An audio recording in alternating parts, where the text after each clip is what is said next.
Thanks, Winston. Yes, making a baby is easy.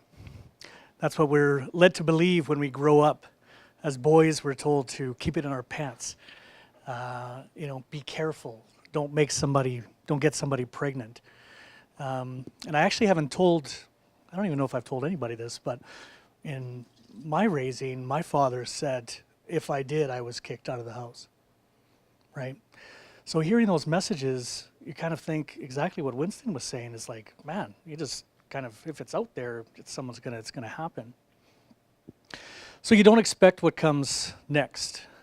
And before I go into that, I have two disclaimers. One is the fact that you may be uncomfortable because I'm going to talk about, either bodily parts or fluids perhaps. And the second is to explain this shirt.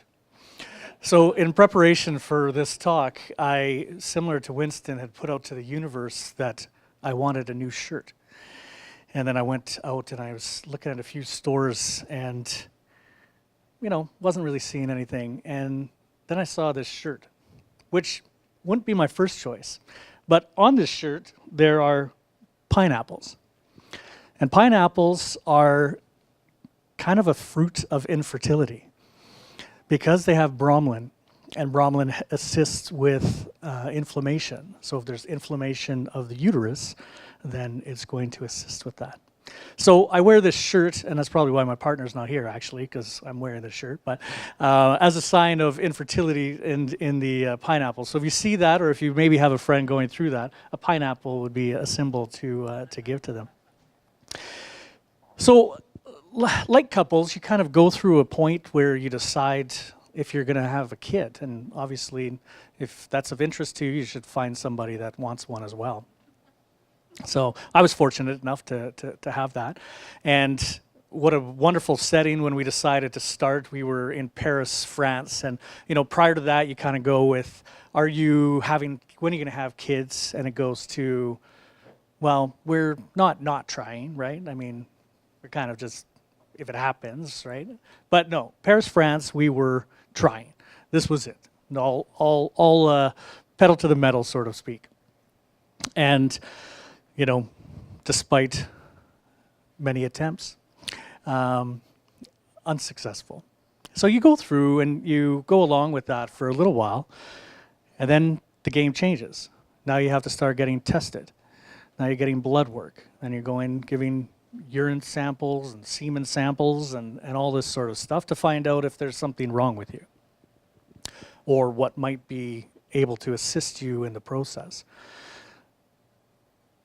And in that, you discover a whole lot about you and about your partner, right? And so we were diagnosed with the lovely unexplained infertility. It is the virus of fertility, right? When you go to the doctor and you feel like crap death and you're just like, what is going on with me? And they go, that's a virus. Just go home and good luck with that and lots of fluids and so on and so forth. So unexplained infertility is exactly that. They can't explain it. The tests come back, everything's fine, guys are working, parts are good, tubes are clear, right? All that good stuff, and it's not happening. So then they suggest that you go on further and try a little bit longer, the natural way. So you do that, and after about a year, they give you your options. One of those options is something called IUI. I refer to it, so I'm going to kind of have a male language and when I say male language, I say my language, this male. And IUI to me is what I refer to as the turkey baster. So you give your sample and then they kind of shoot it up a little further than you might yourself. And, let's be honest, the guys aren't asking for directions. So the closer you get them to the destination, it's probably a good thing. So they go that route and unsuccessful. So you try that maybe again, and maybe again, and maybe again. And each of those come with a cost. And that's financial. That's not talking about the emotional toll that's going on for someone who's questioning their body, questioning their dream, questioning whether they're going to actually have this happen. And you get to a certain point and you say, you know, what's next? And what's next is IVF. So I'm going to move through a process a little bit because I'm looking in the crowd and I see some males, but not tons. So I'm going to assume that most of you haven't been in what we refer to as the jack-off room before. So you go into this place in the fertility clinic and it's this room. So as a male, you kind of walk in and you're like, okay, we have a chair, we have a sink, we have a mirror.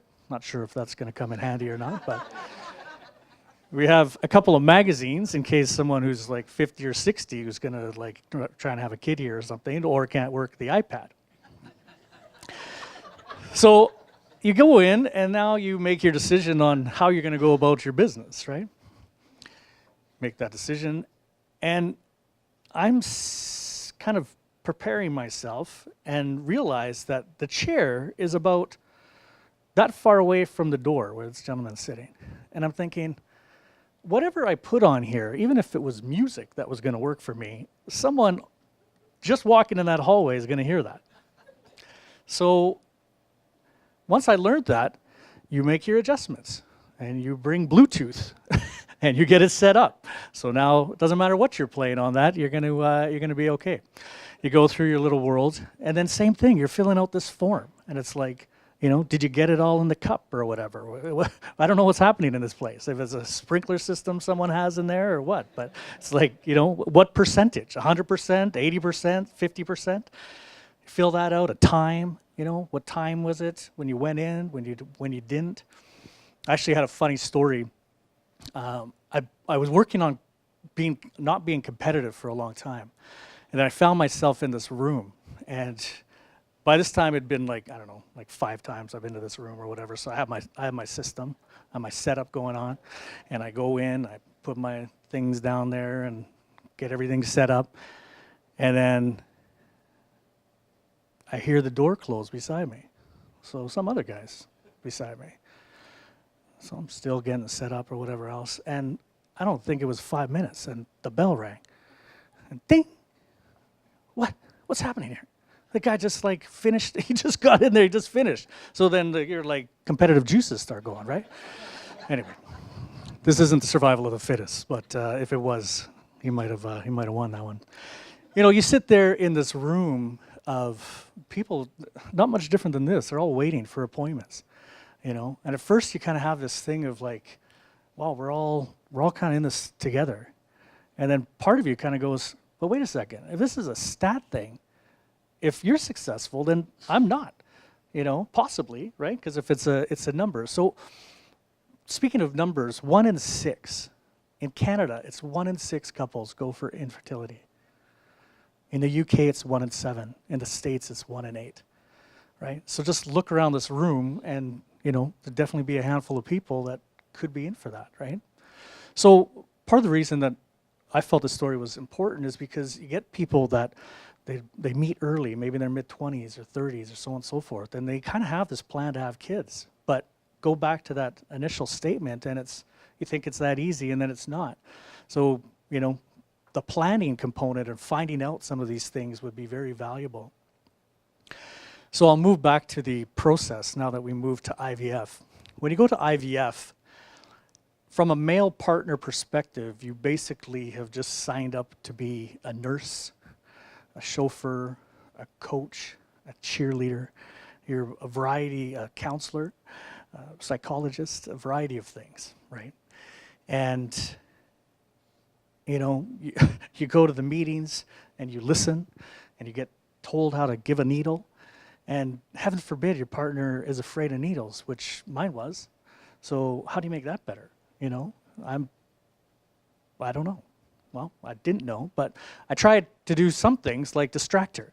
So when it was needle time, I did my best version of Little John, and I'd be like, shot, shot, shot, shot, shot, shot. And then she'd be like, okay, it's quiet. You know, then I give the shot. So in a process of 10 days, I'm basically giving her 30 shots. Sexy, right? Like, that's like sexy. You're getting like bruises from, you know, all the needles and everything like that.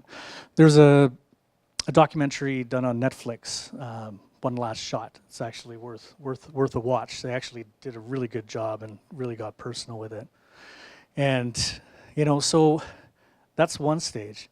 And then you're waiting, and meanwhile she's going to the doctor every 2 days and getting tests and all that good stuff. And then you wait for the day that you give a trigger shot, and the trigger shot's gonna like release the eggs kind of thing, right? And then the eggs go out, and then a few days later they're gonna go and retrieve them. So then it's what I call the Petri Party. So the Petri Party is take my guys live, take her eggs, put them in a Petri dish and let them party, right? See if they like meet up and have a good time and make some embryos. And then again, you wait. Go through that process, and you find out, were you successful? So again, just numbers-wise, just to give you an idea of our situation. Our first retrieval, we basically had 16 eggs, right? So context-wise, that might not mean anything, but it gives you 16 chances to be successful. Out of that, 12 are mature. Out of that, 8 were embryos. Out of that, 2 were good enough to transfer. So you have to make a decision. Are you willing to have twins? Because if you transfer 2 and you're successful, you have twins. If not, you're given a one shot, so on and so forth. So we're into this process. So we say, yeah, we're going to do. The first day, we get the phone call, and actually, no, this is the worst case scenario is nowadays they have online. You can check your stuff online, right? So she goes for the blood test, comes home, we decide we're going to do this thing together. Going to, log in and so on and so forth. Log in. I'm looking at the screen, looking at the numbers. I don't know really what I'm looking at because I haven't been doing as many blood tests as she has. And I look back, and she's bawling. And I'm like, oh my God, like, is good, bad? Like, what happened? She's like, we are. And I'm like, oh my God. So emotional, right? Like, finally. Next day, we get a call. We're sorry about that. You're like, sorry about what? Like, well, the number's not high enough. What do you mean the number's not high enough? It's like, well, it needs to be about 50. We're at like 19. So I was like the guy from Dumb and Dumber, and it's like, have you ever had it like at 19? Like, are you saying there's a chance here, And she's like, well, I can't really say. I said, okay, so there's a chance, right? And so we move forward. We're going to do a test in another couple days. A couple more days go by, the numbers are up. So now we are, right? That's exciting. So then another test in another couple days, the numbers go up again. So this is fantastic. So now we're pregnant, right? And that's fantastic. Except for 10 days go by, you do another test and you're not. So that's basically considered a miscarriage, which isn't covered in a bereavement component at all, right? So you're just expected to suck that up and go back to work and live life. So sometimes people ask, like, where have you been? What have you been doing?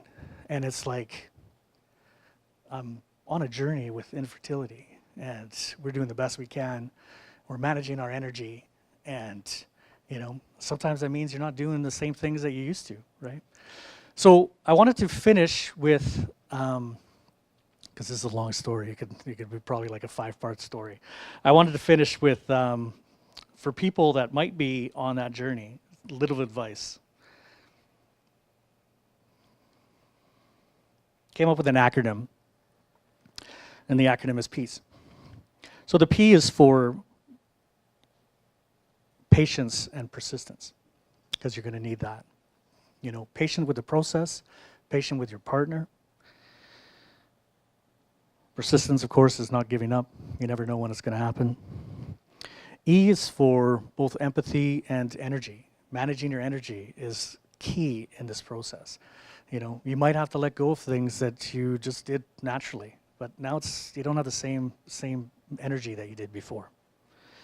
A is adaptability, and that is your plan, maybe the way you eat, the way you live, the way you socialize. You're adapting all of these things, your routines. C is communication. Communication with your partner is going to be massive. And sometimes that means, other people don't get communicated with, but your partner is going to be key.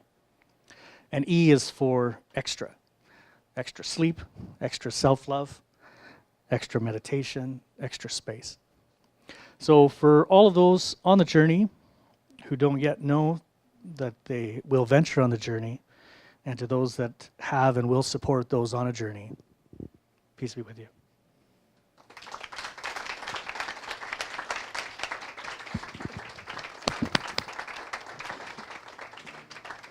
Matt Boyer, everyone.